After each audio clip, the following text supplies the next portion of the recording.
All right, ladies and gentlemen, of course, the story that started to grip the world last night, somewhere around 6, 7, 8 o'clock, BBC had it before any of the other networks did, and that was coverage of the cafe in Sydney that was being held by as it turns out now, a jihadist, self-proclaimed Muslim cleric, an immigrant from Iran to Australia, who had been in trouble with the law.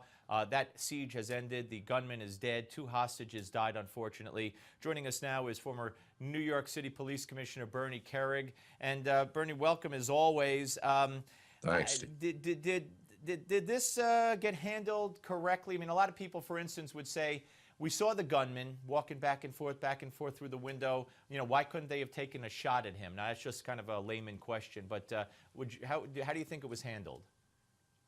Well, I mean, from what I've seen, I think the police did the best job they could. But that's from what I've seen, from what you've seen.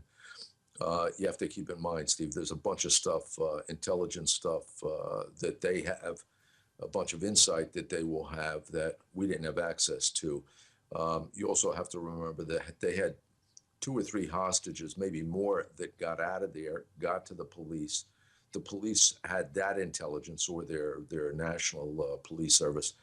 They had that intel as well before they made this entry. So there was something that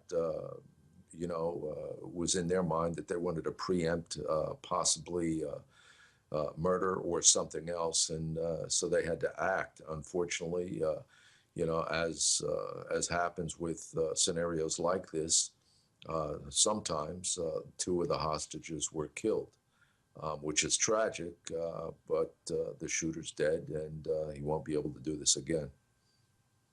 Apparently, there were 2 demands made by the gunman. He wanted an ISIS flag, and he wanted to speak to the Prime Minister of Australia. Does that make it harder? I've heard speculation that it makes it harder when there are fewer demands, as opposed to if he had a laundry list, then you could give him throw him a bone. But if there's only a couple, does that make it harder to deal with the guy? Well, sometimes it does, and they have to keep in mind his mental state. They're probably trying to talk to him as much as possible.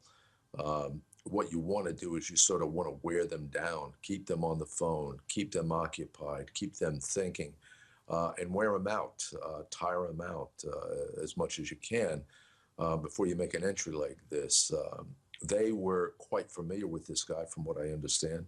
He had sent threat letters or some kind of letters to the families of Australian military personnel that were involved in the Middle East, and things like that. So I'm sure they had some intel on him that they were using when they made the decisions on what they were going to do. Yeah, and Bernie, he was also implicated in the death of his ex-wife and was currently out on bail. To me, it's amazing that, a guy like this, with this kind of, history, I can't say be monitored by the police. You can't do that. But why would a guy like this, and I don't know their criminal justice system that well, but a guy like that, you think if you get a chance to keep him locked up, you would do it. Well, listen, homicide in this country, it's pretty hard to get out of jail, on bail if you're pending a homicide charge or any kind of murder charge. I'm not too familiar with the laws in Australia, so I can't say, but it is surprising that the guy was out. Let me ask you, we see these things happen overseas, and we saw the hatchet attack on the police officers here in New York City, and we've seen our own share of thwarted attacks and relatively minor attacks. But how long before, God forbid, something like this happens here on this kind of scale with a lone wolf, or maybe 2 lone wolves, God forbid, or maybe an organized attack? Steve, here's the thing. Nobody should be surprised by this incident. No one. If you're surprised by this incident, be it Australia, whether it was in Australia, Britain, here in the United States, if something like this happens and anyone is surprised, then you've been walking around with your head in the sand for the last 13 years. These types of things are going to happen. They're going to happen all over the world, especially where there's soft targets, especially where there are Westerns, especially where there are Christians and Jews and people that have been targeted by jihadists. It's going to happen. So it'll happen. It'll happen here eventually, right, Bernie? It'll happen here. Well, listen, we've seen several attempts already. 13 attempts in Right. New York City, plus these lone wolf recent attacks. Yeah. All right, Bernie. Always a pleasure to speak to you, sir. Get your insight. Thank you very much for your time. Thank you, sir.